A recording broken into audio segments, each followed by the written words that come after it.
Dan jika kamu berdiri untuk berdoa, ampunilah dahulu sekiranya ada barang sesuatu dalam hatimu terhadap seseorang, supaya juga Bapamu yang di sorga mengampuni kesalahan-kesalahanmu. Markus 11 ayat 25. Bapak Ibu saudara-saudari yang dikasihi dan yang mengasihi Tuhan Yesus Kristus, dunia tempat kita berpijak saat ini setiap saat akan memberikan kita kejutan. Seketika saja mungkin kita mendapatkan kabar atau diperhadapkan dengan hal-hal yang menyenangkan dan membuat kita bersuka cita. Namun, sekejap saja mungkin kita juga mengalami rasa sakit karena dihianati, dikecewakan oleh orang-orang terdekat sehingga membuat hati kita terluka. Ketika mengalami hal demikian, jujur saja, memandang wajahnya pun kita tidak mampu apalagi bertegur sapa. Kira-kira mengapa hal itu bisa terjadi? Atau mengapa kita sulit untuk mengampuni? Jawabannya, karena kita terlalu fokus pada rasa sakit yang dialami. Padahal sebenarnya, jika kita menyimpan dendam ataupun benci dalam hati, malah semakin membuat sakit itu bertubi-tubi dan menyiksa diri. Karena kita akan selalu mengingat kembali apa yang diperbuat kepada kita. Melalui firman Tuhan saat ini, kita menemukan bahwa ada 3 hal yang menjadi alasan mengapa kita harus mengampuni. Yang pertama, supaya hati kita bersih dari iri dengki, dendam, dan benci. Dengan demikian, kita pun mudah untuk berkomunikasi bersama dengan Allah. Lebih fokus berbicara kepada Allah dengan hati yang murni, tanpa ada sesuatu yang membelenggu dalam hati kita. Dengan demikian, doa kita pun akan didengar dan dijawab tepat pada waktu terbaik Tuhan. Lalu yang kedua, sebab mengampuni sebagai salah satu bukti ketaatan iman kita kepada Allah. Allah tidak pernah menghendaki masing-masing orang kepunyanya untuk saling membenci ataupun menjadi pendendam.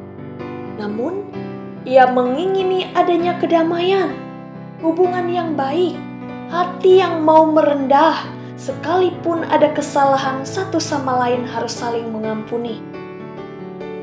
Dan yang ketiga, supaya Bapa juga mengampuni kesalahan kita. Sebagai manusia, kita dengan mudahnya melihat dan mencari-cari kesalahan orang lain dengan kita, tanpa menyadari bahwa kita juga manusia yang berdosa, pernah melakukan kesalahan. Namun bagaimana jika Allah juga tidak mau mengampuni dosa kita? Apa yang harus kita lakukan?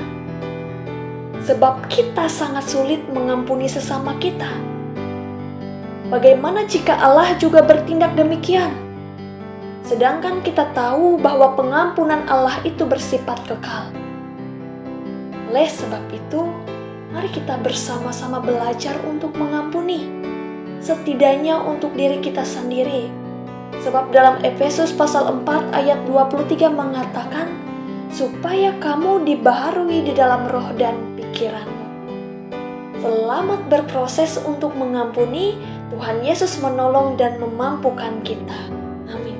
Mari kita bersama-sama bersatu di dalam doa. Allah Bapa kami yang kami kenal di dalam Tuhan Yesus Kristus, kami sungguh mengucap syukur dan berterima kasih Tuhan sebab nyata kebaikan, kemurahan, pimpinan-Mu dalam kehidupan kami. Terbukti pada saat ini kami masih diberikan kesempatan untuk bersama-sama mendengarkan kebenaran firman-Mu.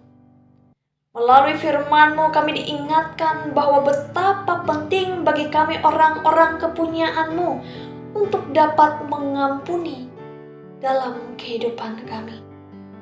Oleh sebab itu Tuhan, biarkanlah Engkau yang akan memeteraikan firman-Mu dalam masing-masing loh hati kami, sehingga firman-Mu tidak akan berlalu dengan sia-sia, tetapi firman-Mu lah yang akan selalu menuntun setiap langkah kaki kami. Bapa yang penuh dengan segala kemurahan, pada saat ini Tuhan kami datang menghadap kehadirat-Mu yang kudus. Kami menyerahkan kehidupan kami, setiap hal yang boleh kami perjuangkan, setiap hal dalam usaha pekerjaan tanggung jawab yang dipercayakan kepada kami. Mohon Tuhan, Engkau berkati, Engkau sertai, dan Engkau mampukan kami. Engkau menganugerahkan kasih setia-Mu, hikmat kebijaksanaan dalam masing-masing hati kami. Sehingga ketika kami menjalani aktivitas kami, menjalani tugas tanggung jawab kami selalu mengandalkan dan melibatkan Tuhan. Pada saat ini ya Tuhan, kami pun menyerahkan apapun yang menjadi pergumulan persoalan kehidupan kami. Mohon Tuhan, Engkau hiburkan, Engkau kuatkan kami. Engkau pula yang akan membuka jalan untuk masing-masing persoalan pergumulan kehidupan kami. Dan biarkanlah ya Tuhan, Engkau yang akan mampu membuat kami menjadi pribadi yang mau merendahkan hati dan diri kami di hadapan-Mu. Di dalam nama-Mu kami berdoa dan menyerahkan setiap kehidupan kami. Amin.